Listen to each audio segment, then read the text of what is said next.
J'ai eu de nombreux événements qui se sont produits depuis que je suis arrivée à Orléans. Mais alors là, c'est le pompon.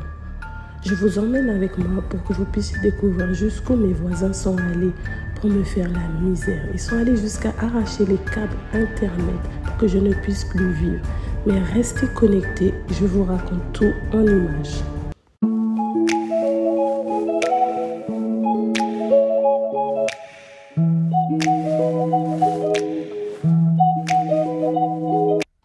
Hello people of God, j'espère que vous allez bien. On se retrouve pour une nouvelle vidéo et oui, je vais vous parler de ma story time et le sujet c'est mes voisins.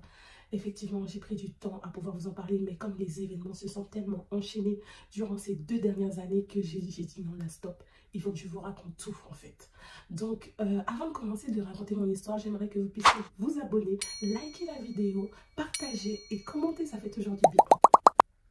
Alors, pour raconter mon histoire, il faut savoir que j'ai déménagé à Orléans, mais à la base, j'habitais à Paris, plus particulièrement pardon, à Ivry-sur-Seine.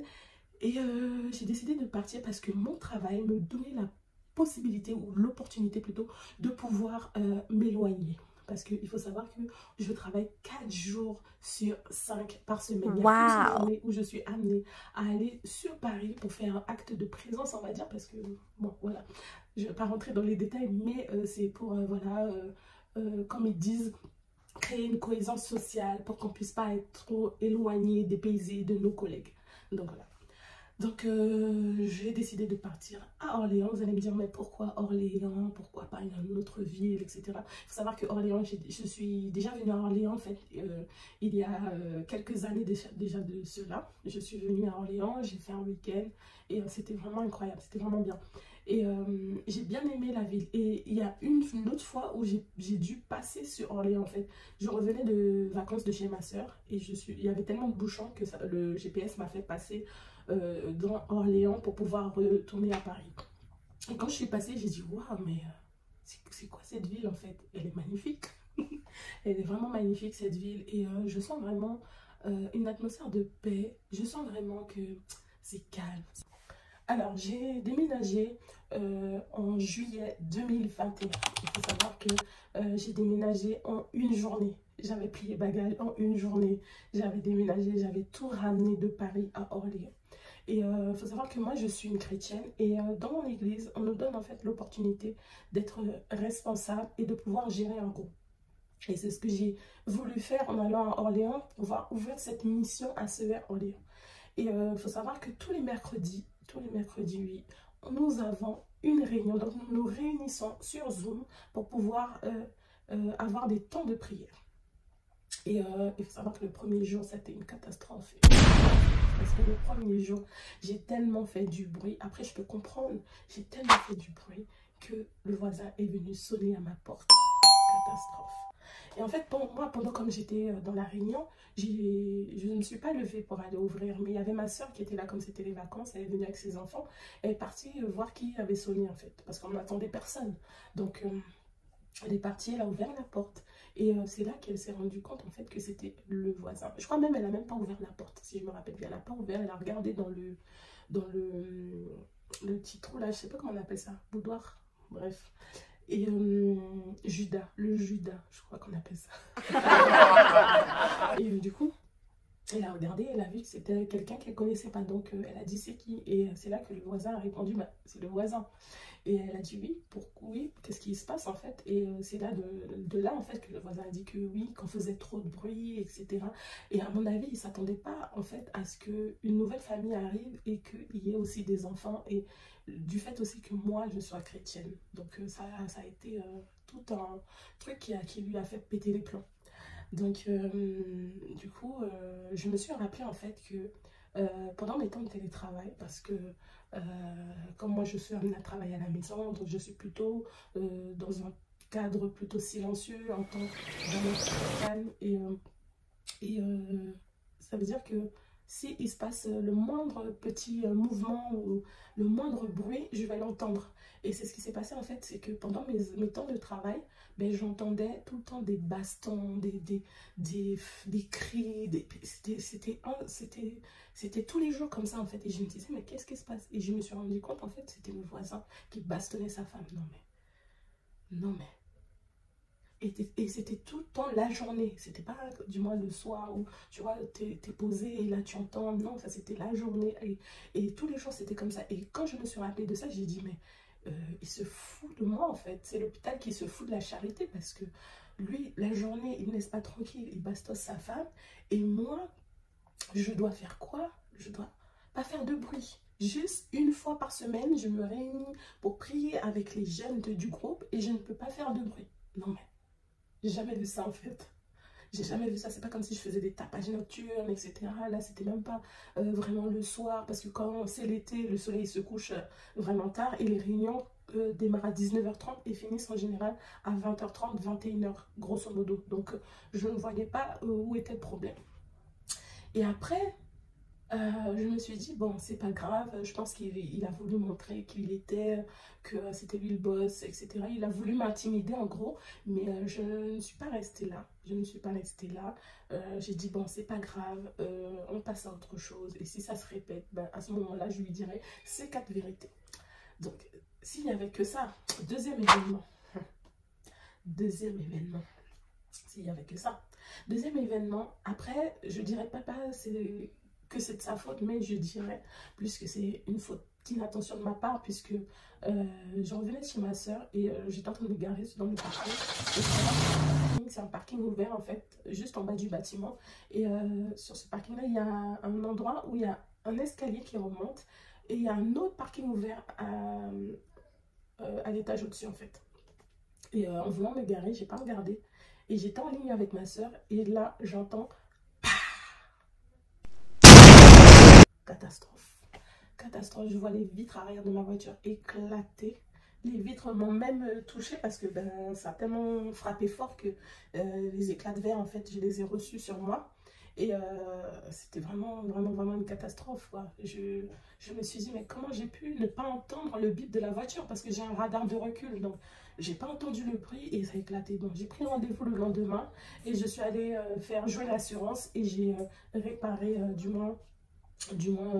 la vitre arrière. Mais si c'était que ça, si c'était que ça, il n'y a pas eu que ça quand j'ai été faire réparer et tout, et j'ai récupéré mon véhicule, j'ai vu qu'ils avaient fait un travail mais abominable. J'ai dit mais c'est pas possible, j'ai l'impression que le diable est en train de me tester, j'ai l'impression que j'ai un karma, j'ai l'impression, à chaque fois je me disais mais c'est pas possible, j'ai dit mais attendez, qu'est-ce qui se passe? Donc là je ne remets pas la faute, mais je trouvais que les enchaînements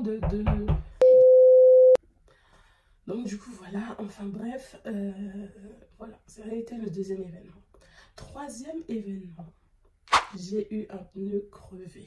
Laissez-moi vous dire, j'ai dit c'est pas possible, c'est pas possible.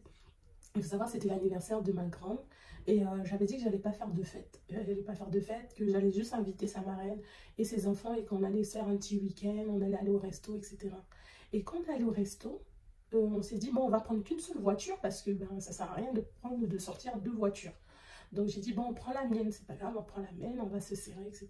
Donc c'est ce qui s'est passé, on a pris la mienne et sur le chemin, j'entends, au moment de tourner, j'entends splash. Je dis, mais c'est quoi ça? Et ça fait un bruit bizarre en roulant. Donc j'ai dit, je vais me garer et je vais regarder qu'est-ce qui se passe, qu'est-ce qui s'est passé. Et j'avais une petite idée que c'était les pneus. Et quand j'ai regardé, j'ai vu que le pneu du côté passager, pas passager, mais du côté conducteur était éclaté en fait. C'était vraiment irréparable en fait. Et en examinant de plus près, j'ai vu qu'il y avait une vis qui a été enfoncée dans le pneu. J'ai dit, mais ça peut être qu'un acte malveillant. J'ai dit, ça, c'est pas possible. Ça peut pas, je ne peux pas avoir roulé comme par hasard sur une vis. Et que ça tombe en fait sur moi. J'ai dit c'est pas possible. J'ai dit non, il faut vraiment que je prie, que j'intercède parce que là c'est trop. Là c'est trop, les séries d'événements là, j'en ai marre. J'en ai marre. Et du coup, j'ai commencé à l'accuser et tout. Après, on dit que garde ton cœur plus que toute autre chose. Et je me suis rappelée de cette parole et ça m'a beaucoup aidée parce que je me suis dit non, je ne vais pas accuser, peut-être que c'est pas lui, ça n'a rien à voir. Mais comme les événements, on se sent encore enchaînés, je me suis posé quand même la question, mais quand même Nina, il ne faut pas être trop naïf, il faut avoir le discernement, il faut savoir comprendre les choses, etc. Donc, événement suivant, si c'était que ça, un jour, j'ai fini de travailler, j'ai donné à manger aux enfants, etc. J'ai un peu rangé la maison, nanana. Et ensuite, je me pose pour pouvoir scroller un peu mon téléphone, les réseaux sociaux rapidement et tout, avant d'aller me coucher. Et pendant que je me pose, j'entends zin, zin, des bruits de travaux. J'ai dit, mais c'est pas possible. J'ai dit, c'est pas possible. J'entends zin. J'ai dit, mais c'est incroyable. Et il faut savoir qu'il était 20h. Hein. Il était 20h. Il n'était pas 18h, 17h, 18h. Il était 20h. À 20h, j'entends du bruit de travaux. C'est là que la personne a décidé de pouvoir faire des travaux. C'est là que la personne s'est réveillée pour faire des travaux. Je peux comprendre que la semaine, tu travailles, tout. Tu n'as pas le temps de faire des travaux, etc. Mais il y a le week-end pour ça. Il y a samedi, il y a dimanche. Enfin bref. Donc, du coup, ça a été l'événement suivant. J'ai dit, ah, je vais encore souffler. Je vais me calmer. Je vais aller méditer la parole. Je vais aller prier, c'est mieux. Je vais aller louer le Dieu, c'est mieux que de pouvoir aller et de taper un scandale parce que ça ne sert à rien. Mais si ça devait s'arrêter là, tout là récemment, j'ai encore eu des problèmes. Et il faut savoir que ce n'est pas la première fois que j'ai ce genre de problème. En fait, mon câble internet a été coupé. Et il faut savoir que ce jour-là, c'était un dimanche et tout fonctionnait parce que je regardais les cultes en ligne ce jour-là. Et tout fonctionnait. Et quand j'ai fini de regarder tous les cultes en ligne, j'ai décidé d'emmener Mia au parc. Parce que c'est son rituel du dimanche lorsque je suis sur Orléans, je suis à la maison. Je l'emmène au parc, passer un petit temps et après on rentre à la maison. Du coup, je l'emmène au parc. Voilà, il a joué un peu. Et quand on est rentré, la télé ne fonctionnait plus. Ça a été coupé. J'ai dit, mais c'est bizarre. C'est pas normal en fait. Et ce truc-là se répétait souvent auparavant, sauf que quand j'appelais Free, on me disait que c'était peut-être les câbles que j'avais, qu'il fallait que je change, peut-être que c'était la prise, c'était trop proche, que peut-être que j'avais branché trop de choses sur la multiprise, bref, un tas d'excuses pour me dire que ça ne fonctionnait pas. Du coup, à un moment donné, je me suis énervée et Free m'a envoyé de nouveaux boîtiers, des boîtiers neufs plutôt on dit, et on a fait le changement. Et bon, là, ça a marché parce que ça a fonctionné, etc. Lorsque j'ai fait les changements. Mais là, récemment, comme je vous disais, j'ai eu encore le même problème. Et du coup, là, le lendemain, je devais travailler. Ça va, lundi, je travaille et je ne peux pas travailler parce que déjà, non seulement le partage de connexion ne marche pas, mais il faut savoir aussi que quand j'appelle Free, on me dit oui, on ne peut rien faire, etc. Apparemment, je ne suis pas la seule, que tout le quartier a appelé, qu'il y a des problèmes de vandalisme, qu'ils vont envoyer un technicien, enfin bref, pour pouvoir voir et résoudre le problème. Mais sauf qu'il faut savoir que ça fait 2 semaines et demie, ça va bientôt faire 3 semaines, et le problème n'est toujours pas réglé. Et mon partage de connexion ne marche pas tout le temps. Ça veut dire que je suis tout le temps obligée de poser des journées. Et c'est pas possible, c'est pas vivable. Je suis censée être en télétravail, mais je ne peux pas travailler. La télé ne fonctionne pas, je ne peux pas occuper de temps en temps mes enfants, je ne peux pas regarder même ne serait-ce un film avec mes enfants, je ne peux pas regarder les informations à part avoir mon téléphone, mais au bout d'un moment ça devient problématique parce que je suis obligée de faire un partage de connexion avec mes enfants, donc c'est vraiment problématique. Ce sont les aléas de montage de vidéos, bref. Du coup, pour vous résumer, actuellement, je n'ai toujours pas de connexion internet, je n'ai pas de télé, je suis obligée de faire des partages de connexion et c'est fatigant parce que on n'arrive pas à trouver de solution. Et je vous ai même filmé pour vous montrer en fait à quel niveau c'est en fait. Franchement, c'est au point où Tu te dis, mais qu'est-ce que tu as fait à la personne pour que la personne puisse être autant méchant? Et j'ai eu un de mes voisins qui est venu me demander s'il y avait un technicien qui était venu, est-ce que le problème s'était résolu, etc. J'ai dit non, j'ai toujours rien. Je lui ai même demandé, il m'a dit non, il n'y a toujours rien non plus, que ce ne sera pas réparé avant novembre. Là, on est mi-octobre et c'est toujours pas fait. Donc, je me dis, mais c'est du foutage de gueule. J'ai dit, c'est vraiment pas bien, c'est dégueulasse ce que la personne a fait, c'est vraiment pas bien. De toute façon, ce que tu sèmes, bah, tu le récoltes, tout simplement. Donc, il y aura un revers, il y aura un réma, tout ce que tu fais, tu le payes un jour. Donc, moi, je ne m'en occupe pas. C'est vrai que c'est dérangeant, que c'est fatigant de ne pouvoir pas avoir de réseau, de connexion. Mais bon, qu'est-ce qu'on peut faire? On peut rien faire. On peut rien faire, on peut rien faire. Rien faire et voilà quoi.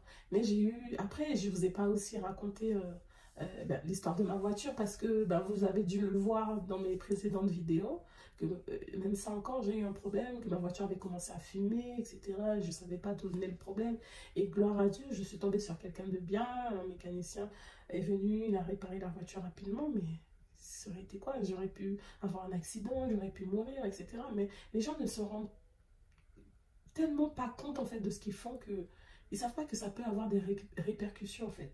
Et c'est vraiment triste en fait de pouvoir dire ça parce que je ne comprends pas pourquoi tu peux avoir autant de haine pour les gens. Tu veux pas que les gens vivent, tu veux pas que les gens réussissent, tu veux pas que les gens avancent et tu te dis mais c'est pas possible, c'est pas possible. Donc peut-être qu'un jour je saurai pourquoi tout ça, mais en attendant, voilà toutes les galères que j'ai pu avoir et peut-être que j'en aurai encore, mais en tout cas je prie Dieu qu'il n'y ait pas d'autre parce que là j'arrive à bout en fait, j'arrive à bout.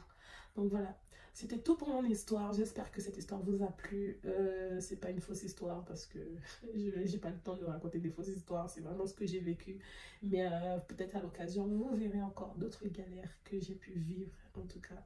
Je vous aime très fort. On se dit à très bientôt.